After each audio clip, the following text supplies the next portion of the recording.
අහසින් වැටුණු වැසි බිඳක් පවා මනුෂ්‍ය ප්‍රයෝජනයට නොගෙන මුහුදට ගලාගෙන නොය අයුතුයි. යන සුප්‍රසිද්ධ ප්‍රකාශය කළ වැව පිළිබඳ සංකල්පය සමුද්‍ර සංකල්පයක් දක්වා පරිවර්තනය කළ අසහාය නායකයෙක් තමයි පැරකුම්බා රජු. ඉතින් වැඩි කතා බහක් නැතුව ඒ ගැන දැනුවත්වීමට අපි යමු වීඩියෝ එකට.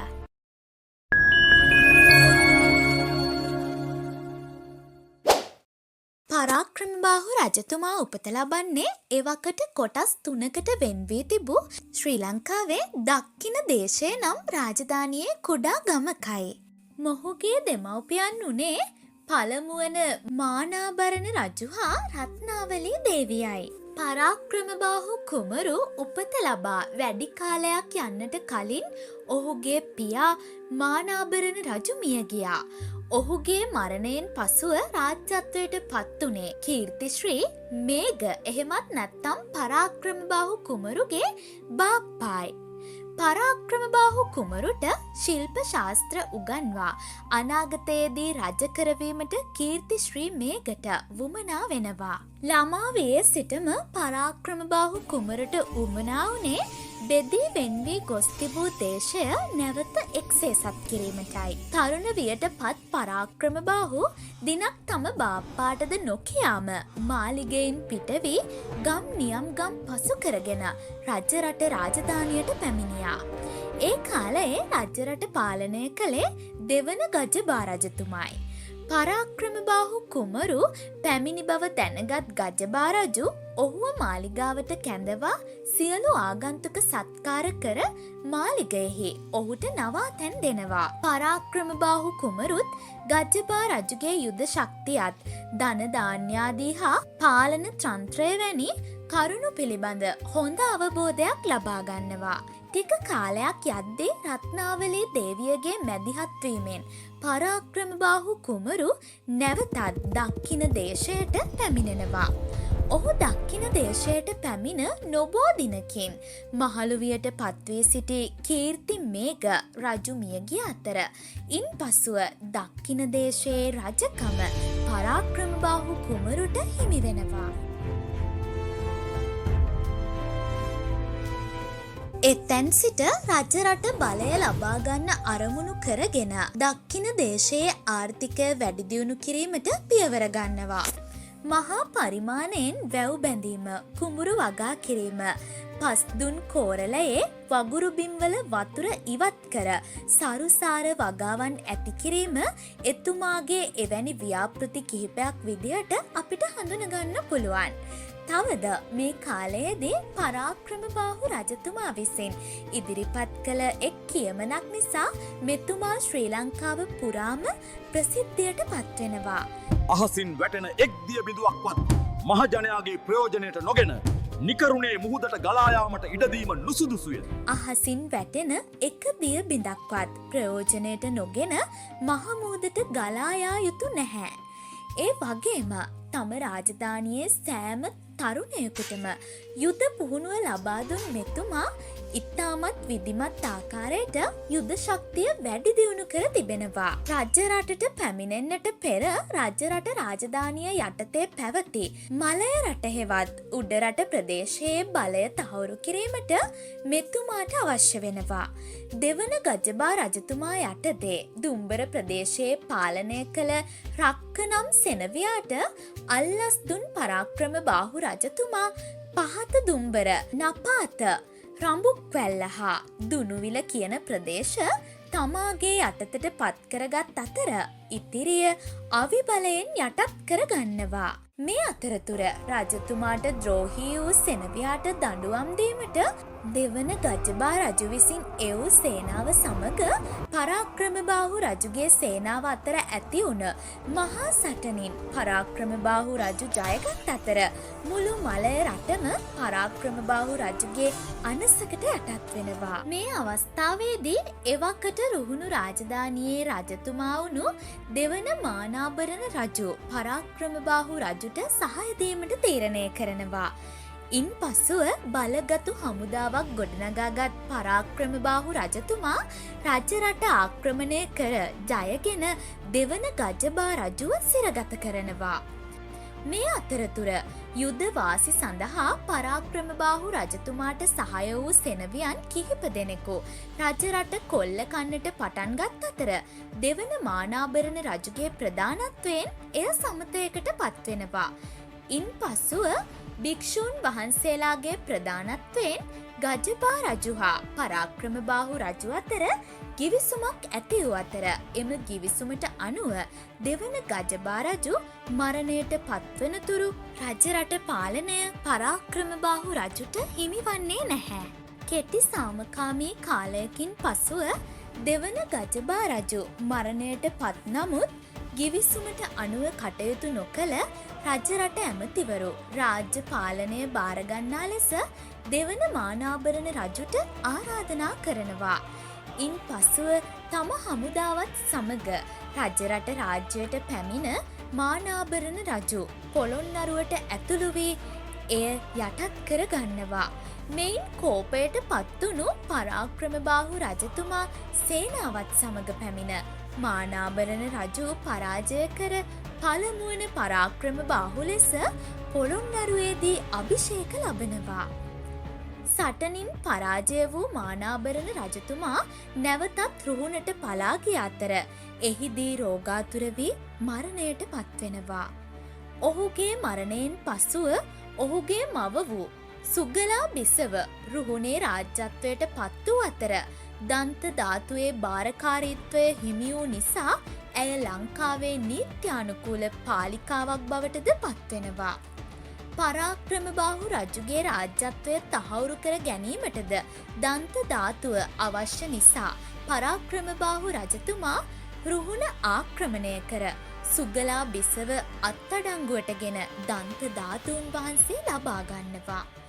ඔන්න ඔය විදිහට දක්ඛින දේශයත් රජරට දේශයත් රුහුණු දේශයත් පරාක්‍රමබාහු රජුගේ පාලනයට ගන්නවා. මෙතනින් පසුව මුළු මහත් දේශයටම සාමය උදාවන අතර මෙම කාලයේදී මහා පරාක්‍රම සමුද්‍රය ඇතුළුව මහා වැව් 163ක් හා කුඩා වැව් 2376ක් ඉදිකිරීමට පරාක්‍රමබාහු රජුට හැකි වෙනවා. ඒ වගේම මහා විහාර අභයගිරිය හා ජේතවනය නම් තුන් නිකායේ භික්ෂූන් වහන්සේලා රැස් කරවා නිකාය භේදය අවසන් කරනවා. පොළොන්නරුව සම්පූර්ණයෙන්ම ප්‍රතිසංස්කරණය කර වූ මෙතුමා වෛජන්ත ප්‍රාසාදය නම් වූ මහල් 7ක මාලිගයක් හා උණුසුම් කාලයට වාසය කිරීමට ශීත මාලිගයක්ද නිර්මාණය කරනවා. මේ විදිහට ඉතාමත් සාමකාමී පාලන කාලයක් රට තුළ පැවතුනද නොසිතූ වෙලාවක එවකට බුරුමයේ රාමඤ්ඤ දේශයේ රජතුමා වූ නරාතු රජු ලංකාවට දැඩි ආර්ථික ප්‍රහාරයක් එල්ල කරනවා. බුරුමයේ වෙළඳාමේ යෙදුණු ශ්‍රී ලාංකික වෙළඳුන්ට අධික බදු ගැසීමට එතුමා කටයුතු කළ අතර සමහර වෙළඳුන් හිල්ලූ නැවක දමා ශ්‍රී ලංකාවට පිටත් කොට තිබෙනවා. මෙයින් කෝපයට පත්වුණු පරාක්‍රමබාහු රජතුමා මාස 3ක් පුරාවටම ශක්තිමත් නාවික හමුදාවක් නිර්මාණය කර බුරුමය ආක්‍රමණය කිරීමට පිටත් කරලා තියෙනවා. මේ නිසා බයවුණු නරාතු රජතුමා පරාක්‍රමබාහු රජුට විවිධ තෑගි බෝග සමග සාම ගිවිසුමක් එවා තිබුණත් ඒවා ප්‍රතික්ෂේප කරලා තියෙනවා. වංශ කතාවල සඳහන් වන ආකාරයට බුරුමයෙන් ගොඩබැස්ස ලාංකික සේනාව රාමඤ්ඤ දේශයට පහර දී නරාතු රජතුමාව මරණයට පත් කරනවා. මෙම අවස්ථාවේදී සටනට මැදිහත් වූ බුරුම භික්ෂූන් වහන්සේලා යුද්ධය සමතයකට පත්කොට ලංකාව හා බුරුමය අතර තිබුණු මිත්‍රත්වය නැවත ගොඩනගා ගන්න කටයුතු කරනවා. මේ අයුරින් විවිධ යුද්ධ ප්‍රකාශ ගැටුම්වලට ඉතාමත් බුද්ධිමත් ලෙස මුහුණ දුන් පරාක්‍රමබාහු රජතුමාගේ පාලන කාලය ලංකාවේ ස්වර්ණමය යුගය විදිහට හඳුනගන්න පුළුවන්. පෙර කිසිදු රජ කෙනෙකුට නොහැකි වූ මට්ටමකට ආර්ථිකය දියුණු කිරීමට මෙතුමාට පුළුවන් වෙලා තියෙනවා. පොළොන්නරු යුගයේදී දේශීය වාරිකර්මාන්තය ප්‍රබල සංවර්ධනයකට පත්වෙන්නේද අපේ කතානායකයා වුණ පළමුවන පරාක්‍රමබාහු රජතුමාගේ කාලයේ බව අපට අමතක කරන්න බැහැ. මෙතුමා රට පාලනය කරද්දී දක්ෂිණ දේශය උතුරින් කලාඔයත් නැගෙනහිරින් මාතලේ දිස්ත්‍රික්කය හා උඩුදුම්බරත් දකුණින් බෙන්තොට ගඟත් බටහිරින් මුහුදත් සීමා ලෙස පැවති භූමි ඒකකයක් වුණා. දක්ඛින දේශයේ මහ වැව් හා වාරි ඇලමාර්ග තිබුණේ නැහැ. කෙත්වතු පොඩි ප්‍රමාණයක් තමයි අස්සද්දලා තිබුණේ. පරාක්‍රමබාහු රජතුමා මේ නිසා විශාල ගඟක් බැඳ දිය රඳවා ගොවිතැනට ජලය සැපයීමට තීරණය කරලා තියෙනවා. මේ සඳහා ඔහු දැදුරුවය තමයි තෝරගෙන තියෙන්නේ. මහා පරාක්‍රමබාහු රජතුමා ගැන කතා කරද්දී ඔහුගේ විශිෂ්ට නිර්මාණයක් වුණ පරාක්‍රම සමුද්‍රය ගැන කතා කළ යුතුම වෙනවා. ලාංකික වාරි ශිෂ්ඨාචාරය තුළ දකින්න පුළුවන් විශ්මය ජනක නිර්මාණය තමයි පොළොන්නරුවේ තිබෙන පරාක්‍රම සමුද්‍රය කියන්නේ. මෙම සමුද්‍රය හා බැඳුණු වාරි පද්ධතිය විදෙස් වාරි විශේෂඥයින් පවා මවිත කරන තාක්ෂණයකින් යුක්ත වෙනවා. ඉමක් නොපෙනෙන තරමට දිස්වන මෙම මහා ජලාශය තෝපා වැව, එරබදු වැව හා දෙමටලු වැව කියන වැව් 3ක් එකට බද්ධ කරලා තමයි නිර්මාණය කරලා තියෙන්නේ. අඹන් ගඟින් පෝෂණය වන මෙම සමුද්‍රයේ ධාරිතාවය අක්කර අඩි 1,14,000ක්ද වර්ග කිලෝමීටර් 6,272ක් තරම් වූ විශාල භූමි ප්‍රදේශයක පැතිරී ඇති මෙය වැව් බැම්ම සැතපුම් 13ක දිගින් යුක්ත වෙනවා. වැව හා බැඳුණු ඉතාමත් සුවිශේෂී දේ තමයි පැරණි වාරි කර්මාන්තයේ හාස්කම් ලොවට විදහා දක්වන්නට සමත් වූ එහි ඉපැරණි සොරවුව. මේ සොරවුව තුළ තිබෙන තාක්ෂණය විශ්මය ජනක බවයි ඉංජිනේරුවන් පවා පවසන්නේ. සමුද්‍රයේ ඇති එක් සොරවුවක් මගින් නගරයට සම්පූර්ණයෙන්ම ජලය ලබා දෙනවා. නගරයේ දෛනික අවශ්‍යතා සඳහා දිනකට අක්කර අඩි 10ක ජල ප්‍රමාණයක් නිරන්තරයෙන්ම ජලාශයෙන් පිට කරනවා. වැව ඉවහල් කර ගනිමින් දීවර පවුල් 200ක් පමණ ජීවත්වන අතර ඔවුන් විසින් අල්ලන මත්ස්‍යයින් ප්‍රදේශයේ ජනතාවගේ පරිභෝජනයට වගේම ඔවුන්ගේ රැකියාවද වෙනවා. මේ සමුද්‍රයේ විශේෂ කාර්ය තමයි වැව හා බැඳුණු කෘෂිකර්මාන්තය. ශ්‍රී ලංකාවේ වී නිෂ්පාදනය අතින් පෙරමුණ ගෙන ඇති පොළොන්නරු දිස්ත්‍රික්කය මෙම වැව යටතේ අක්කර 30,000ක පමණ වී ගොවිතැන සිදු කරනවා. යල මහ දෙකන්නයේම සිදුවන වී ගොවිතැනට මේ ජලාශයෙන් නිරතුරුවම ජලය සැපයනවා. මෙහි වැව් බැම්ම කිලෝමීටර් 12ක් පමණ දිගයි. උසින් මීටර් 9කටත් වැඩි. මේ ජලාශයට වතුර පුරවන්න මහවැලි ගඟේ ප්‍රධාන අතුගංගාවක් වන අඹන් ගඟ හරස් කරලා ඇලමාර්ගයක් සාදා තිබෙනවා. එම ඇලමාර්ගය ආකාශ ගංගාව කියලත් හඳුන්වනවා. වතුර පිර වූ පසු මේ ජලාශය මුහුදක් වගේ විශාලව තමයි පේන්නේ.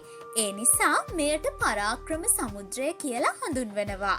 වසර ගණනාවක් ගියත් අදටත් එය සාදා තිබූ පරිදිම තිබෙන්නේ එදා භාවිත කළ තාක්ෂණික ක්‍රම නිසයි. දෙස් විදෙස් සංචාරකයන්ගේ නෙත්සිත් ඇදගන්නා මේ රමණීය ජලාශය සංචාරක කර්මාන්තය අතින්ද ඉතාමත් වැදගත්. මේ නැරඹීම සඳහා දෙස් විදෙස් සංචාරකයින් දිනපතා 100 ගණනින් ඇදී එන අයුරු දැකගන්නට පුළුවන්.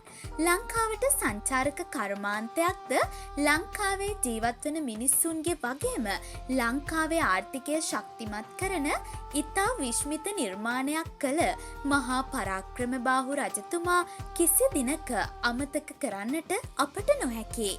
ඔහු අප අතර නොසිටියත් ඔහුගෙන් වෙන සේවය අනාගත පරපුර දක්වාම විහිද යන බව අපට දැකගන්නට පුළුවන්. ඉතින් ඔයාලත් පොරොන්නරු දිස්ත්‍රික්කයේ සංචාරය කරන්නට යනවනම් පරාක්‍රම සමුද්‍රය නැරඹීමට අමතක කරන්න එපා. ඒ වගේම ඔහුගේ අනෙක් විශ්මිත නිර්මාණද දෑසින්ම බලාගෙන එහි ඇති ඉතා අලංකාර ගෘහ ශිල්පය තාක්ෂණය තමන්ගේ ජීවිතයටද එකතු කරගන්නට අමතක කරන්නට එපා. වීඩියෝ එක හොඳ නම් ලයික් කරලා කමෙන්ට් කරන්නත් අමතක කරන්න එපා. තවත් මෙවැනි වටිනා වීඩියෝ නරඹා ඔබගේ දැනුම වැඩි කරගන්න අපේ දැනුවත් channel එක subscribe කරලා තියාගන්න. ඔබට සුබ දවසක්.